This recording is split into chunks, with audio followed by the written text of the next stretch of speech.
Hello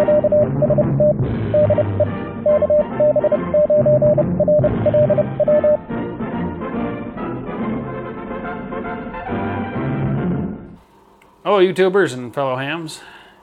Well, now that I've got an SDR play, I started thinking of things to do with it besides just listening to the bands.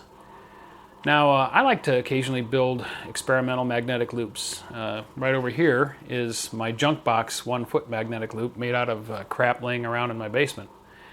And when I build an experimental loop like that, I need a way to profile it, and it's kind of tedious.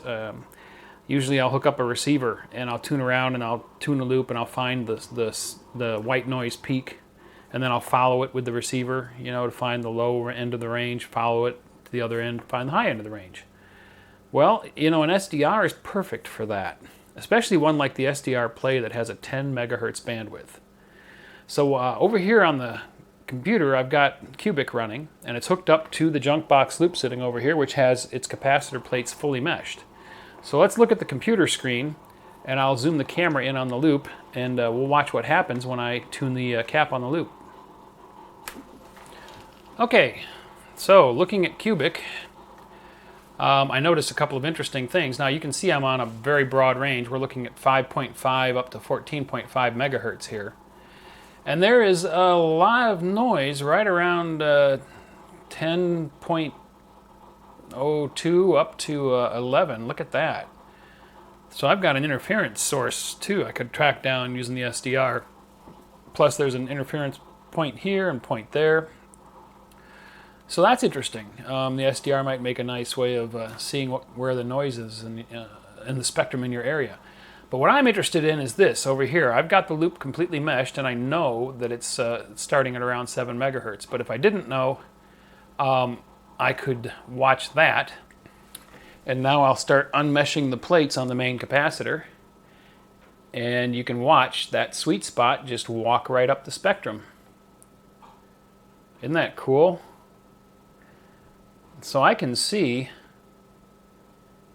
exactly what the range is going to be on my loop. Okay, I'm reaching the upper end of where the SDR is at, so I'm going to grab the spectrum slider and I'm going to pull it down. Not too far. There we go. And we'll continue to unmesh the plates. And you can see that sweet spot just move right on up. And the plates are fully unmeshed, so I'm hitting the top end of the loop around 19 megahertz. Now that's with the main capacitor. Let me pull this over a bit further. Now I've got the fine-tuning capacitor, so I'll start unmeshing it. And it's buying me a little extra. There's 15 meters. And it looks like I can get on up above 15 meters.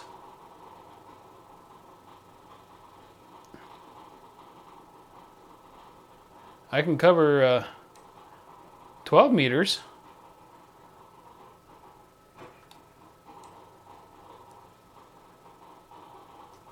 Oh, 27.5 is the top end, around there. And then I can pull it back down, meshing the fine-tuning cap, and you can watch that bump move right on down. Let me pull this back down.